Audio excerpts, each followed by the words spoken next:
Welcome to another episode of China Update, where I provide you guys with the most up-to-date political, economic and geostrategic analysis on the world's number 2 economy. My name is Tony. Let's jump in. Okay, happy Saturday everybody. I hope you're all enjoying a lovely and restful weekend. In recent days, an article published by the former Deputy Assistant Secretary for International Economic Analysis in the US Department of the Treasury, Brad Setzer, has caused a bit of a stir in China and international financial policy circles. In the article, published on Thursday of this week, Setzer argues that China is sitting on a $6 trillion pile of money, half of which is hidden, and that presents a new kind of risk to the global economy. He writes that from 2002 through 2012, China's central bank was active in the currency market almost every day, usually buying dollars to keep China's currency from rising, and to make sure China's exports stayed cheap. During this period, China's foreign exchange reserves steadily increased. Quote, "But a funny thing happened sometime over the last 10 years. China's reserves stopped rising. Just as China has shadow banks, China has, might be called, shadow reserves." End quote. He argues that while official reserves have been flat over recent years, what he calls the hidden variety have likely pushed higher alongside China's export surplus. He explains in detail just how this is done in China. For those viewers interested in the specifics of this minutiae, please see his article, which is called Shadow Reserves, How China Hides Trillions of Dollars of Hard Currency. Setzer concludes that institutions that report to China's central government probably have closer to $6 trillion in foreign assets than the $3 trillion officially reported. Peking University's Michael Pettis, who we often quote on China Update, called the piece an important article on China's accumulation of reserves and shadow reserves, observing on Friday, quote, "Back in the summer of 2019, the students in my seminar were asked to figure out why the People's Bank of China's reserves weren't rising, when it seemed like they should have been, given both the surge in China's trade surplus and in foreign capital pouring into China.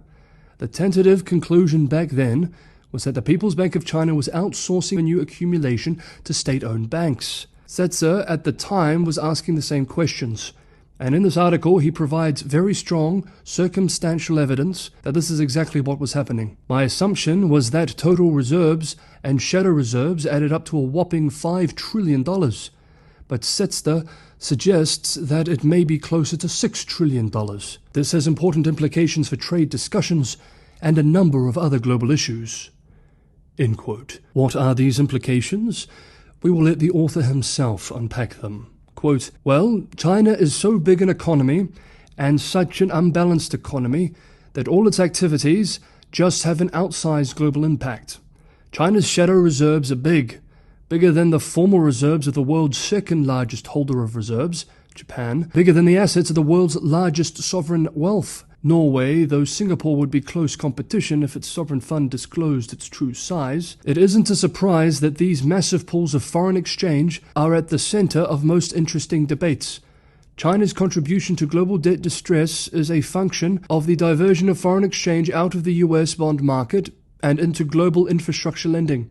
Yet China's banks have access to so many dollars that China's state commercial banks came to play an important role in providing funding to other global banks through cross-currency swaps, even as the policy banks turned low-income countries into their playground. Looking at China's reported holdings of treasuries just misses the bulk of China's global financial presence these days. The scale of these hidden reserves, foreign current currency assets that aren't formally counted as reserves, also highlights an important fact that is often forgotten amid all the talk of China's domestic debt problems. Globally, China is still a massive creditor, and the weight of China's massive accumulation of foreign exchange is still felt around the globe.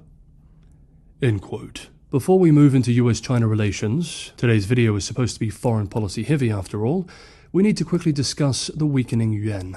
On Friday, yesterday, China's central bank took its fourth step in 5 days to stabilize the declining yuan, as its weakness intensified faster than many suspected it would on poor sentiment toward the Chinese economy.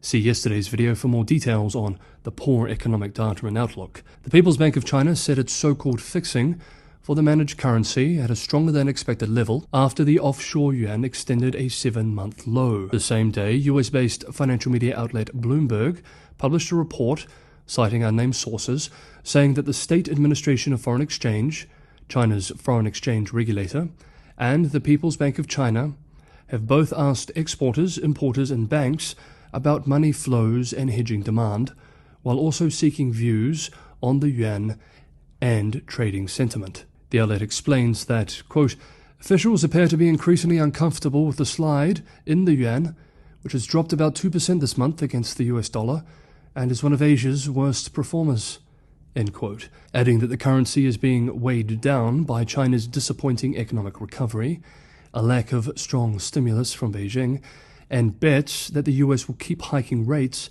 amid resilient data. Quote, the current environment is not friendly to the yuan. Now is the period with the lowest confidence during weak economic growth in the second quarter. End quote. Next up, US-China relations. Hey guys, if you enjoyed today's episode of China Update, don't forget to hit that like button. It's just me making these episodes every day. It's a lot of work, but your guys' support is a huge source of motivation. Subscribing and sharing is a huge help as well, and for those who can go the extra mile and help me keep the channel financially sustainable, Patreon and Buy Me a Coffee links are in the description below. Thank you so much, everybody, for the ongoing support. Okay, next up, let's move through developments related to US-China relations. Fortunately, this week wasn't as eventful as last week. However, there are still a few salient updates we need to cover. On Monday, China's top diplomat, Wang Yi, had a meeting with the chair of the National Committee on US-China Relations.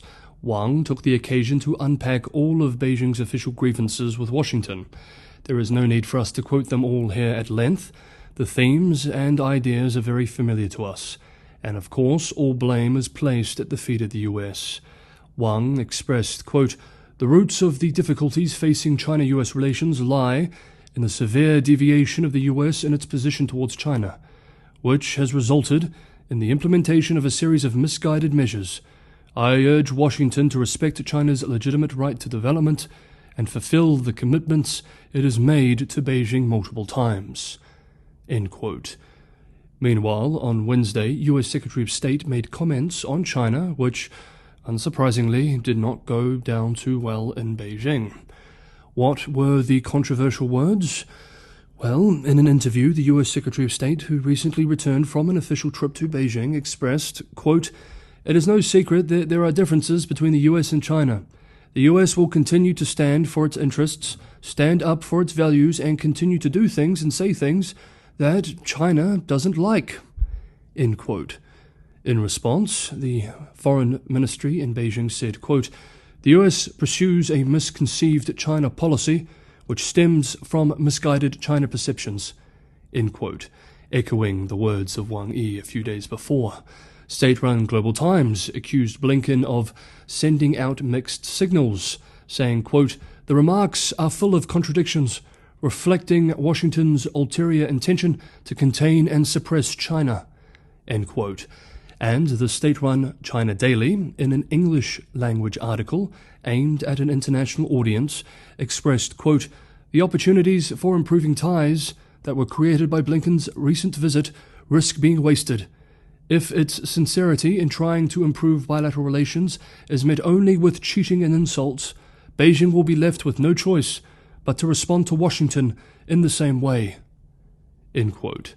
Meanwhile, also on Wednesday, a spokesman for China's embassy in Washington said in a special briefing that the US must lift sanctions against China if it wants high-level military communications to be re-established, expressing, quote, the US side knows the reason for difficulties in its military-to-military relations with China. It actually imposed unilateral sanctions on China. Such obstacles should be removed before any exchange and cooperation could take place between the two countries, end quote. The Biden administration has sought to increase the number of communication channels since Beijing severed many of them in response to Pelosi's visit to Taiwan last year. In recent months especially, the administration has been trying to establish guardrails in military-to-military interactions and have top military officials engage in bilateral talks. neither efforts to much success. And the White House has also identified that it is currently not willing to remove any sanctions on some members of China's PLA, including China's current defense minister, who was sanctioned by the US before he moved into that position back in 2018 over a Russian arms purchase. And finally, for the US-China update and for today's video, early on Friday, Western media reported that the US and the Netherlands were set to, quote, deliver a 1-2 punch to China's chip makers this summer, end quote. In the words of UK-based Reuters, who broke the original story, it was reported that the US-Dutch move would further restrict sales of chip-making equipment to China. Reuters wrote, quote, while the Dutch are planning to curb certain equipment from national champion ASML and other companies, the US is expected to go one step further and use its long reach to withhold even more Dutch equipment from specific Chinese fab, end quote. Then, later in the day, the Dutch government announced that from September the 1st, dozens of ASML chip-making machines destined for China will need a license to be shipped.